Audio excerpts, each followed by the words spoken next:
मुगला नहेर जाँदैछु सानो रेलै चढेर यो मन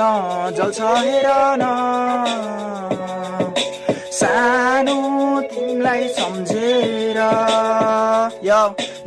छोडेर आए तिमीलाई नौ डाँडा पारी आज सम्झिरहन्छु दिन रात यो मन निकै भारी भाछ सबै त छोडी भाग्न मिलेन जिम्मेवारीबाट दिनमा चर्को घाम रातमा पत्र लेख्दै खाडीबाट कस्तो छौ तिमी कस्तो छ नि आमा बाउ अनि ऋणको ब्याज माग्न आउँदो होला साउ पनि कमाइने छैन मैले सकिन पठाउन नि लाजे मर्नु हुन्छ फेरि मै फर्केर आऊ भनी परदेशको जीवन निकै अप्ठ्यारो छ जहिले 16 घण्टा ड्युटी दिन काट्ने गाह्रो छ आफ्नो बाध्यताले आज परदेशी बनायो सानो छ न त मलाई मेरो देश प्यारो छ केही कमाउनलाई ज्यानको बाजी लगाइरहेको छु मैले सोची टोलाइरहन्छु जिन्दगीमा खुसी आउने कहिले आफै कमाएसी थाहा हुन्छ नि भन्थ्यो पहिले रगत पसिनाको कमाइ भने बल्ल बुझे अहिले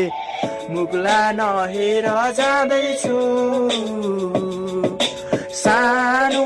रेलै चढेर यो मन जल्छ हेर न सानो तिमीलाई सम्झेर आज सोचिरहन्छु गाउँ घर कस्तो भयो होला घरै माथिको त्यो पहाड अनि बेसी झर्ने खोला त्यही गाउँमा बस्ने मायालुले सम्झिरहेको होला म त परदेशी जीवन परे भर्न हुने चोला सानो घरतिर मलाई सन्चै छ भन्नु है अनि नजर किनु आमाले भनेको मान्नु है म यता दिन रात दुःख गर्दैछु सानो कमाउनलाई टाढा भई परै नठान्नु है मेरो चर्को छ नि कामैमा कट्छ रात ठेस लाग्दा छैन यहाँ सहारा दिने हात परदेशको जीवन लास्टै गाह्रो हुने रहेछ सानो सुख खुसी ल्याउला भाग्यले दिए साथ अनि गाउँले जीवन मेला पाखा जानु है